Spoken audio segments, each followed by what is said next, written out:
안녕하세요. 지인네코리아 조재환 기자입니다. 오늘 저는 코나 N9을 타고 약 한 90km 정도 달릴 예정이고요. 지금 제가 타고 있는 차량의 색상이 서피 브루라고 합니다.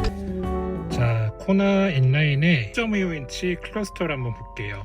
가장 인상적인 것은 주행보조 관련된 설정이 가장 앞쪽으로 이렇게 배치가 되어 있다는 점입니다. 다륜구동 모델이기 때문에 이렇게 동력 배분 현황도 볼 수가 있습니다. 드라이브 모드를 이렇게 전환시키면 에코, 노멀, 스포츠, 스마트 이렇게 전환시킬 수 있고요. 고속도로를 주행했을 때 어떤 느낌이 드는지도 한번 살펴봐야 될 것 같습니다.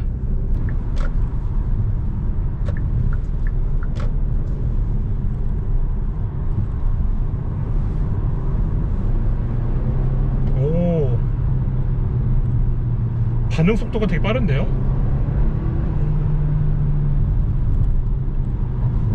네, 뭐 이 정도면은 뭐 크게 주행하는데 답답하다라고 느껴지지 않을 정도로 상당히 시원한 편입니다. 이 정도 출력이면은 어느 누가 나쁘다고 생각하겠습니까? 정말 좋은 거죠. 특별하게 이전 코나보다 밟았을 때 나아가는 느낌이 상당히 부드럽고요. 꿀렁임이 전혀 지금 느껴지지는 않습니다. 자, 이제 12.2km 정도는 단선도로에 주행할 수 있겠네요. 그러면은 저는 2차로에 진입을 해서 저희가 가장 중요하게 생각하고 있는 주행보조 테스트를 한번 해보도록 하겠습니다. 자,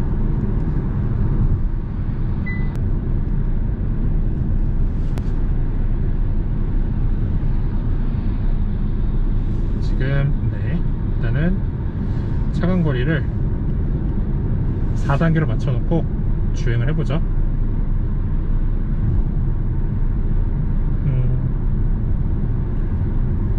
현대기아차의 HDA는 뭐 다른 경쟁 업체들의 주행보조와 비교했을 때 상당히 정교하고요. 그리고 차선 중앙을 잘 맞춰주는 특징을 갖고 있습니다.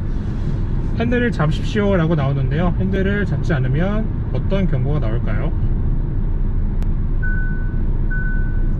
기존 차들과 거의 똑같은 형태로 이렇게 경고를 보내주고 있네요.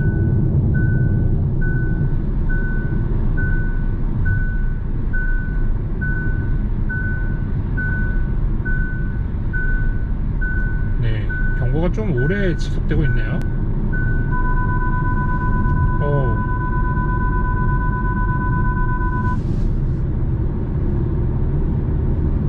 속도를 줄여줍니다. 이거는 정말 좋은 선택인 것 같아요.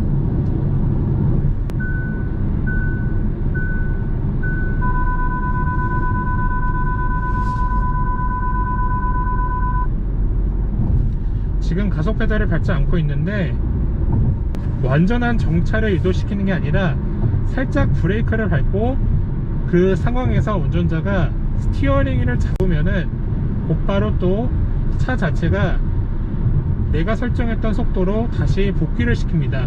살짝 브레이크를 주는 것도 어떻게 보면은 효율적인 방법이지만 아예 그냥 차선 이탈 방지 보조 장치까지도 해제를 시켜주는 것도 더 좋겠죠.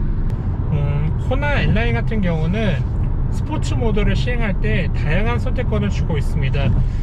기어 너브를 좌측으로 당겨서 스포츠 모드로 전환시키고 또 주행을 할 수 있고요. 또 다이얼을 통해서 이렇게 스포츠 모드로 주행한 다음에 뭐 패들 시프트를 통해서 단수 조절을 하거나 가속을 할 수 있는 그런 기능도 제공을 하고 있고요. 제가 만약에 이 폰을 여기다가 놨다면 놓은 상황에서 브레이크를 밟고, 자, 그럼 디지털 키가 등록되어 있습니다 라고 안내 메시지가 나오네요. 디지털 키를 이용해 차량의 전원이나 시동을 켜놓은 상태입니다 라고 안내 메시지도 나오는군요. 지금 제가 타고 있는 코나는 198마력 1.6 가솔린 터보 엔진을 장착을 시켰고요. 기존보다 21마력 출력이 향상됐습니다. 뭐 CVBD 등 여러가지 현대기아차의 고성능 엔진 구축을 필요한 기술이 적용이 돼서 출력이 상승됐다고 하고요. 출력 상승과 동시에 연비도 개선을 시켰답니다. 네, 투싼의 이 코나도 이렇게 시트를 접으면 차박을 할 수 있다라는 의미로 지금 세팅이 된 것 같은데 어떠세요 여러분? 코나를 만약에 구입하신다면 이런 형태로 차박을 할 수 있을 것 같습니다. 하지만 투싼처럼 완벽하게 누워서 제대로 된 차박을 즐기기에는 약간 좀 한계가 있는 크기죠. 이렇게 보이시는 대로 컴바이너 타입의 헤드업 디스플레이가 보입니다. LFA가 지금 작동 중인지 작동이 되고 있지 않은지에 대한 부분을 현재 보여주고요. 블랙 인테리어에 레드 포인트를 준 인테리어인데요. 대시보드 좌측에 보면은 이렇게 송풍구를 좌우로 조절할 수 있는 부분이 인상적입니다.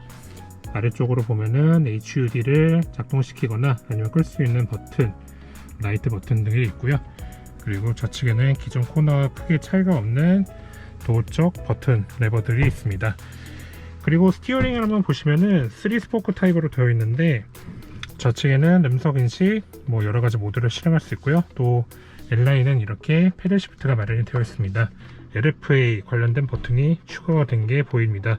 어댑티브 크루즈 컨트롤, 차간거리 세팅도 이렇게 버튼을 통해서 할 수 있고요. N라인 엠블럼이 새겨져 있는 게 보이시죠? 그리고 스티어링 안쪽을 보면은 레드 스티치가 이렇게 새겨져 있는 게 확인이 됩니다. 센터 페시아 디스플레이는 10.25인치 디스플레이인데요. 10.25인치 디스플레이는 기존에 우리가 많은 현대차에서 봤었던 아쿠아블루 테마가 그대로 적용이 되어 있죠. 자연의 소리, 그리고 심지어는 이번 코너부터는 빌트인 캠이 마련이 됩니다. 그래서 빌트인 캠을 이렇게 실행할 수 있는 버튼들이 마련이 되어 있고요. 후석 취침 모드 있고요. 카페이, 여러가지 사항들이 있습니다. 발레 모드 있고요. 카툼 되고요. 이제 모든 코너에서도 10.25인치 와이드 디스플레이를 쓸 수 있다는 점이 가장 인상적입니다. 이렇게 손풍구 쪽에서도 레드 포인트를 줬다는 게 인상적이고요. 비상등, 공조 디스플레이, 스마트폰을 무선으로 충전할 수 있는 공간이 마련이 되어 있는데 제 핸드폰을 이렇게 놓으면은 충전이 되는 구조입니다. 아래쪽에는 N 엠블럼이 새겨진 기어 노브가 이렇게 마련이 되어 있고요. 드라이보드는 이렇게 좌우로 움직이면서 설정을 할 수 있는데 드라이보드를 이렇게 다이얼로 돌리면 에코, 노멀, 스포츠, 스마트 이렇게 빠르게 클러스터 디자인을 변경할 수가 있습니다. 전자식 브레이크가 있고요. 또 컵홀더는 위쪽은 조금 작은데 아래쪽은 넓게 세팅이 되어 있고요. 여기에는 핸드폰이나 각종 물품들을 간략하게 수납할 수 있는 공간이 있습니다. 센터 암레스트 수납함은 그렇게 큰 편은 아니네요. 코나 N라인 뒷좌석이 됐는데요. 그렇게 공간이 엄청나게 늘었다라고 생각은 들지 않습니다. 제가 이렇게 타면은 헤드룸 공간이 그렇게 많이 있지는 않아요. 그리고 제가 운전할 수 있는 시트 포지션에 맞춰서 지금 뒷좌석에 타봤는데 무릎 공간이 저한테는 그렇게 남아돌지는 않습니다. 가운데를 보면은 에어컨 관련된 송풍구는 없고요. USB를 연결할 수 있는 단자가 있고 수납함이 있습니다. 좌측에 보면은 시트 열선 버튼, 그리고 그 외에는 특별하게 구성된 곳은 없네요. 컵홀더가 있고요. 현대차는 이렇게 코나 신모델을 투입시켜서 많은 고객들을 끌어모을 수 있을 만한 그런 마케팅을 실행할 것 같지만 아직까지 현대차한테 남은 것은 바로 전기차 문제죠. 빨리 현대차가 더 투명한 코나 전기차 화재의 원인을 공개를 해서 소비자들의 신뢰 회복을 얻는 게 가장 중요하다고 봅니다. 최근에 정의선 수석 부회장이 이사를 통해서 회장으로 선임이 됐죠. 그만큼 코나 전기차 문제를 해결해야 할 가장 막중한 임무를 떠안게 됐습니다. 이제 코나가 신모델이 나온 만큼 사태가 빨리 해결이 돼서 이 같은 디자인이 갖춘 새로운 코나 전기차가 나온다면은 많은 소비자들이 화재에 대한 두려움 없이 안전한 전기차를 살 수 있겠죠. 정부도 안전한 전기차 운행을 위해서 여러가지 조사 업무나 아니면은 화재 방지 대책을 위한 지원 방안도 마련해야 되겠지만 무엇보다도 이런 사태 해결에 가장 선문장에 서야 될 곳은 바로 제조사입니다. 현대기아차가 그런 점을 감지를 하고 있다면은 어떻게 보면은 다음에는 좀 더 안정적인 차를 내놓을 수 있는 계기를 마련할 수 있겠죠. 아직까지는 그렇게 많은 주행을 하지 않았지만 벌써 고속연비가 16.3까지 간다는 점이 인상적이네요. 네, 계속 얌전히 가고 있는데도 연비가 16.7을 가리키고 있습니다. 약 한 100km 정도로 지금 계속 정석 주행을 하고 있는데 1500rpm 정도로 유지되고 있습니다. 그렇다 보니 연비가 이렇게 빨리 올라갈 수밖에 없죠. 주행 환경 그리고 주행 모드 상황에 따라서 아주 빠른 가속 능력 뿐만 아니라 효율적인 운전을 할 수 있도록 유도시켜주는 세팅은 분명합니다. 이제 자이로에 진입을 하게 되는데 9km 정도로 주행할 수 있는 자이로 구간에서는 더 연비를 끌어올릴 수 있을 가장 좋은 조건이 되는 도로입니다. 또 제한 속도가 시속 90km 구간이기 때문에 저는 시속 90km 정도로 맞춰 나가면서 주행을 해보죠. 우리가 흔히 생각하는 N라인은 연비보다는 가속 성능을 좀 더 중요시하는 그 모델 라인업으로 생각할 수 있는데 현대기아차가 그런 고정관념을 깨트리려고 일부러 또 연비를 또 상승시키는 그런 효과를 지금 보여주고 있는 것 같네요. 자, 시속 90km 제한속도 구간이기 때문에 90km 정도의 속도를 맞춰 나가면서 안전운전하면서 한번 주행해 볼게요. 연비가 17.1로 내려가긴 했는데 그래도 이 정도 수준이면 정말 높은 연비입니다. 저도 나중에 이 차를 별도 시승차로 받게 된다면 한번 장거리 주행을 해서 정말 연비가 좋은 차인지 제가 한번 입증을 한번 해보도록 하겠습니다. 자, 이제 약 한 3km 정도만 더 가면은 모터스튜디오 고향에 도착하게 되는데요.